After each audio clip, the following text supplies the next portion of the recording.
রামিসা রুমাইসা চলে এসেছে তাদের একটা পছন্দের জায়গায়। আর এটা কোনো ঘোরার জায়গা না, এটা আসলে একটা বাসা। এটা হচ্ছে তাদের নানার যে আরেকটা বাসা রয়েছে সেই বাসায়।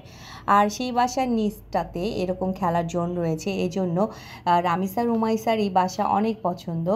আর এই বাসাটা অ্যাকচুয়ালি আব্বু আম্মু আমাদেরকে গিফট করেছে। সো ভবিষ্যতে যদি কখনো ইনশাল্লাহ আমরা বেঁচে থাকি, এই বাসাটাই হবে আমাদের বসবাসের জায়গা, যদি আল্লাহ আমাদেরকে সবাইকে নিরাপদে হেফাজতে রাখে ইনশাল্লাহ।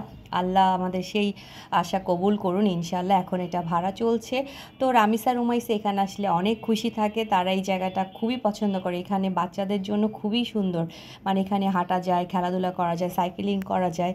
তো সবাই আমার আব্বু আম্মুর জন্য দোয়া করবেন। আব্বু আম্মু তোমাদেরকে অনেক ভালোবাসি, তোমাদের ঋণ কখনো আমরা শোধ করতে পারবো না। আর আপনারা সবাই ভালো থাকবেন, সবাই সবার বাবা মার যত্ন নেবেন। আমার শ্বশুর শাশুড়ি নাই, তাই তাদেরকে আমরা খুব মিস করি। বাবা মা থাকলে অনেক খুশি হতেন। আল্লাহ বাবা মাকে জান্নাতে অনেক ভালো রাখুন।